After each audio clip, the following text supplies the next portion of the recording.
Yes, welcome to Problem People's Parliament. I'm live here all the way from Abuja. My name is Mr. Akko Christian. I'm the host of tonight's program, Problem People's Parliament. It's a pleasure to have you join us tonight. We will be looking at a number of socio-political issues as we dissect a number of items that are affecting the Nigerian people. First, we'll be looking at problem episode tonight is Samuel Ekpa.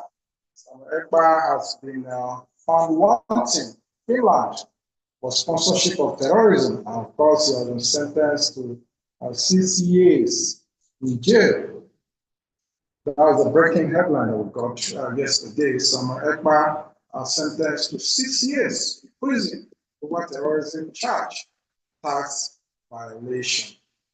According to Finnish courts, he has been sentenced to 6 years jail time. And of course, we're going to look at a number of trending stories.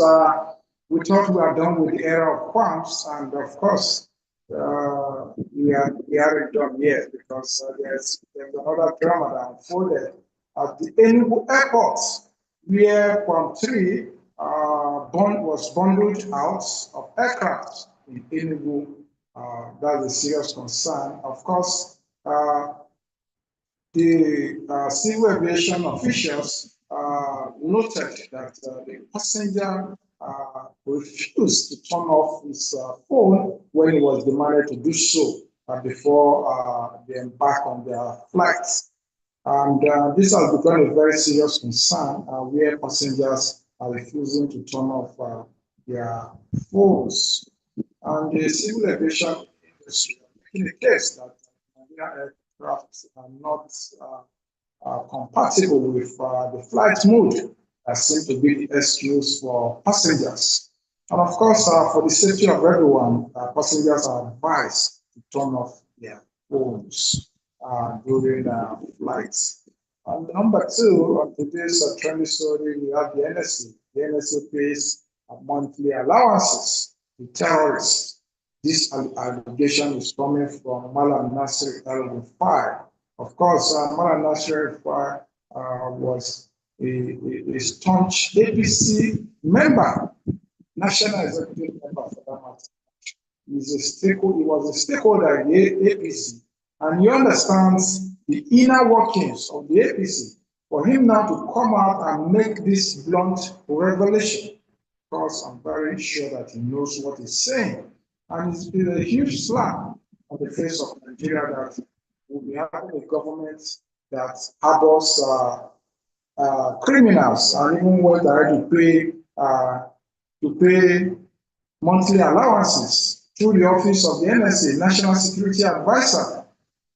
So this is a disturbing headline, and it has gone ahead to corroborate with what the Canadian courts did lately by brandishing the APC and the PDP as a terrorist organization. With this revelation now, are we still in doubt? Of course, the answer is no. And of course, number three on the item of trending stories for tonight, we had a Tinubu supporter who has killed his friend over a failed job scam. He promised the friend to provide him employment at FAS, Federal Inland Revenue Service. And of course, month after month, he failed to provide that job, and the friend was demanding for a refund of the money he paid, allegedly, for the job which his friend failed to provide. And in an attempt to escape further embarrassment, he invited a friend over to his house and scrambled him to death. This is very, very unfortunate and is disheartening.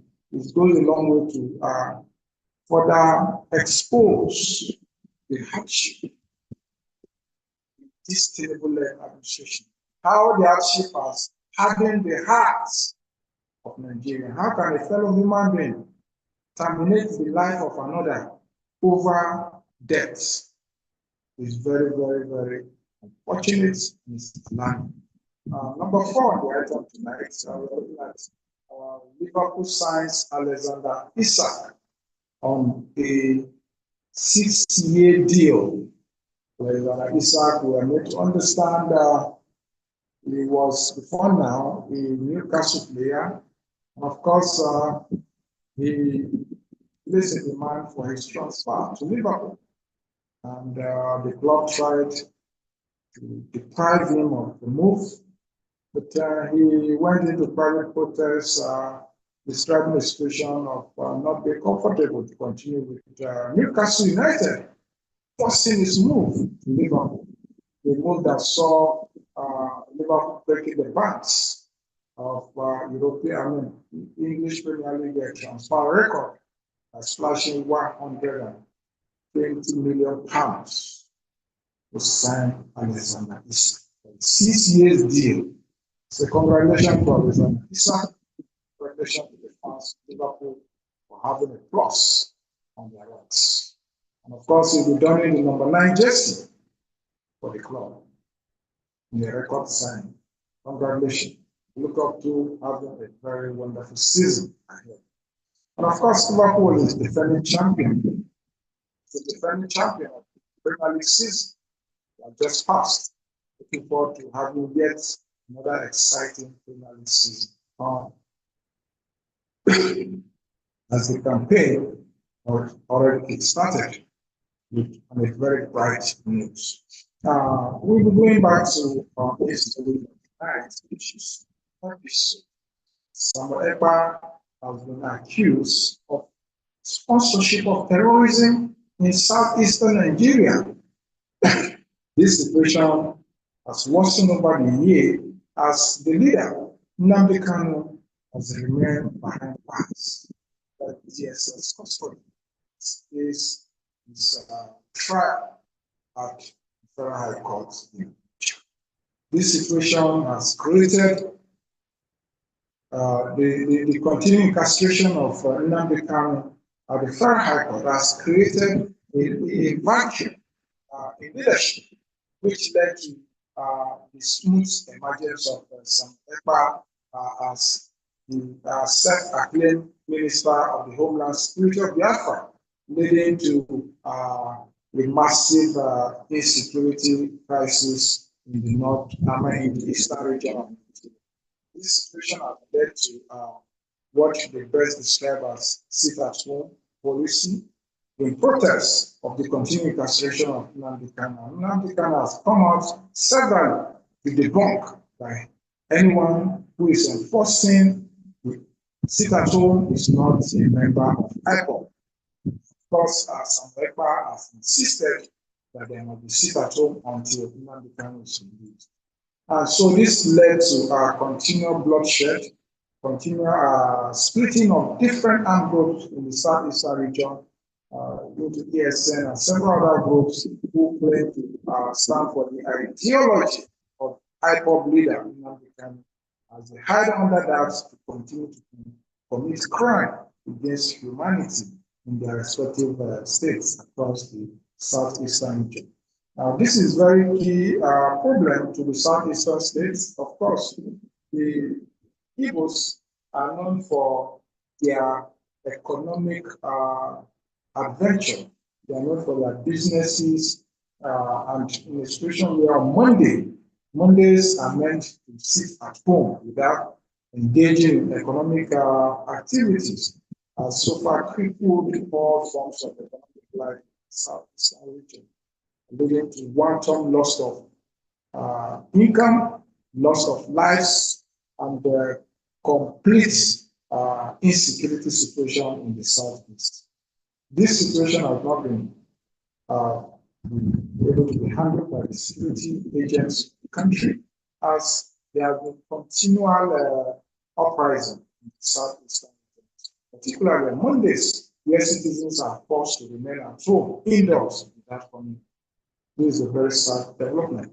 And it goes on to indict the sitting president, and of course, the ruling party, powers 2028, who have not been able to pass swift judgment. If Nnamdi Kanu, for instance, is not guilty of any known law in the Nigerian constitution. It makes no legal sense. It makes no moral sense. It makes no any form of logical arguments that he continues to remain under detention, not serving the jail term yet. If he has even been served with a jail term, that's not the case. But he's under trial and he has been incarcerated, DSS, served for over many years. This is uncalled for. This is an injustice against the fundamental human rights of Nnamdi Kanu, who has yet to be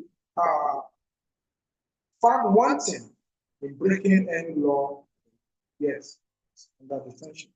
It is this situation that led to the emergence of Samuel Ekpa, where he was able to rally over food soldiers who are standing and with as well giving their allegiance to his leadership authority in Finland.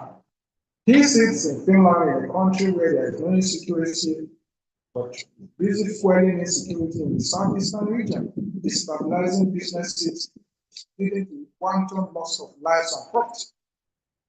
So the Finnish government, of course, are going to be commended for for taking the prompt response, ensuring the prosecution of Samuel Ekpa. Today is already behind us. 6 years jail time. So if, for instance, Nnamdi Kanu has been prosecuted and is meant to serve a jail time, assuming that he is even found wanting of any form of crime in the Nigerian constitution, this situation where is being held ransom without prosecution is serving unofficial jail time because his movement is restricted. He's behind the bars and the DSS. So this is unfortunate. This is unacceptable. And the people of Nigeria must rise to demand justice because this justice is long overdue. If he is found wanting, he should be prosecuted. But on this ground, these various judges that have been assigned to handle this case have not been able to find him wanting. Continual detention of Nnamdi Kanu would rather continue to produce the likes of Samuel Ekpa. Yes, Samuel Ekpa has been put behind bars in Finland. Who knows the next Samuel Ekpa that may emerge from any part of the world? So it should be about solving the security challenges at home, solving the injustice at home that is fueling non-state actors into taking laws into their hands and causing insecurity in their country.